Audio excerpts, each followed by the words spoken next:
আপনার কাছে bike, scooty বা চার চাকা গাড়ি থাকলেই সাবধান, ভয়ানক ট্রাফিক নিয়ম আগামী 1 জুন থেকেই বদলে যাচ্ছে। এক বিরাট ভয়ঙ্কর আইন। বাড়ি থেকে গাড়ি বের করার আগে 10 বার ভাবতে হবে আপনাকে।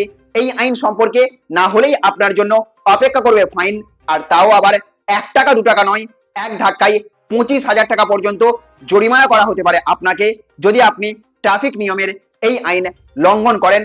সুতরাং আপনার কাছেও বাইক, স্কুটি অথবা চার চাকা থেকে থাকলে অবশ্যই ট্রাফিক নিয়মের এই নতুন আপডেট সম্পর্কে আপনাকে জেনে রাখতে হবে, নইলে গাড়ি নিয়ে বেরোনোর সময় বিরাট বড়সড় বিপদের সম্মুখীন হতে পারেন আপনি।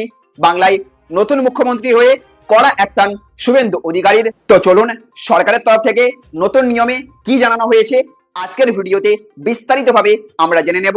আর তার আগে আপনাদের কাছে করব একটা ছোট্ট রিকোয়েস্ট, আমাদের ভিডিও আপনাদের ভালো লেগে থাকলে অবশ্যই ভিডিওটিতে একটা লাইক করবেন এবং জনস্বার্থে এই ভিডিওটিকে প্রচুর পরিমাণে শেয়ার করে দেবেন। আর আপনার কাছে কোন কোম্পানির গাড়ি বা বাইক রয়েছে অবশ্যই কমেন্ট বক্সে লিখে জানিয়ে দেবেন। তো বন্ধুরা, পশ্চিমবঙ্গে নতুন সরকার ক্ষমতায় আসার পর এবার ট্রাফিক ব্যবস্থার উপর বিশেষ জোর দিতে শুরু করেছে প্রশাসন। আর তার মধ্যেই রাজ্য পুলিশের তরফে জারি হয়েছে এক গুচ্ছ গুরুত্বপূর্ণ নির্দেশিকা। সবচেয়ে বড় বিষয় হলো এবার হেলমেট ছাড়া বাইক চালানোর বিরুদ্ধে কড়া অভিযান চালানোর নির্দেশ দেওয়া হয়েছে। অর্থাৎ এখন থেকে রাস্তায় হেলমেট ছাড়া বাইক নিয়ে বেরোলে শুধু জরিমানায় নয়, আরো কঠোর পদক্ষেপ নেওয়া হতে পারে বলে ইঙ্গিত মিলছে। দীর্ঘদিন ধরেই অভিযোগ উঠছিল, বিশেষ করে রাতের দিকে অনেক বাইক আরোহী হেলমেট ছাড়াই বেপরোয়া গতিতে বাইক চালাচ্ছেন। কলকাতা শহর থেকে শুরু করে বিভিন্ন জেলাতেও এই ছবি প্রায়ই দেখা যায়। অনেকেই ট্রাফিক নিয়ম মানছেন না, আবার কোথাও কোথাও স্টান্ট বা রেসিং এর অভিযোগও উঠছে। এই পরিস্থিতিতেই নবান্ন থেকে নতুন নির্দেশিকা জারি করা হয়েছে। সেখানে স্পষ্ট বলা হয়েছে বাইক চালানোর সময় হেলমেট পরা বাধ্যতামূলক।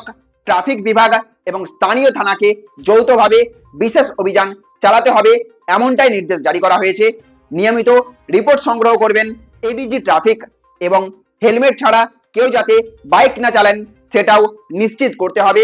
অর্থাৎ এবার শুধু চেকিং নয়, নিয়মিত নজরদারি আরো বাড়তে পারে। ট্রাফিক আধিকারিকদের মতে একটা ভালো হেলমেট দুর্ঘটনার সময় একজন বাইক চালকের প্রাণ পর্যন্ত বাঁচাতে পারে। বহু দুর্ঘটনায় দেখা গেছে মাথায় আঘাত লাগার কারণেই সবচেয়ে বড় ক্ষতি হয়। তাই প্রশাসন চাইছে মানুষকে শুধু জরিমানার ভয় দেখিয়ে নয়, সচেতন করেও নিয়ম মানানো হোক। তবে এখন অনেকের মনেই প্রশ্ন জেগেছে যে এবার কি প্রতিটি মোড়ে মোড়ে চেকিং বাড়বে? পিলিয়ন রাইডারের জন্যও কি হেলমেট বাধ্যতামূলক হবে? রাতে বিশেষ অভিযান তাহলে চলবে কে?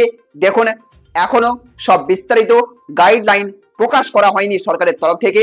তবে প্রশাসনিক সূত্রে ইঙ্গিত মিলছে নতুন সরকার ট্রাফিক আইন ভাঙার ক্ষেত্রে জিরো টলারেন্স নীতি নিতে পারে। আর আগামী দিনে শুধু হেলমেট নয়, over speed, wrong side driving, number plate rule violation থেকে শুরু করে স্টান্ট রাইডিং এর মতো বিভিন্ন রাইডিং এ বিরুদ্ধেও করার অভিযান দেখা যেতে পারে। সব মিলিয়ে এখন পরিস্থিতি এমন, হেলমেট ছাড়া বাইক চালালে কড়া নজরদারি বাড়ছে। ট্রাফিক এবং থানাকে যৌথ অভিযান চালানোর নির্দেশ দেওয়া হয়েছে। নিয়মিত মনিটরিং হবে, আর সাধারণ মানুষের নিরাপত্তাকেই সবচেয়ে বেশি গুরুত্ব দেওয়া হচ্ছে। তো বন্ধুরা, এবার আপনাদের মতামতটা খুবই গুরুত্বপূর্ণ। হেলমেট ছাড়া বাইক চালালে কড়া শাস্তি হওয়া উচিত বলে আপনি মনে করেন কিনা? আর আপনার এলাকায় ট্রাফিক নিয়ম কতটা মানা হয় কমেন্টে অবশ্যই জানাবেন। আর এই ভিডিওটি আপনাদের ভালো লেগে থাকলে অবশ্যই লাইক করবেন, বন্ধুদের সাথে শেয়ার করবেন। চ্যানেলে নতুন হয়ে থাকলে চ্যানেলটিকে সাবস্ক্রাইব করে রাখবেন। ভালো থাকবেন, সুস্থ থাকবেন। Thank you friends, thank you for watching.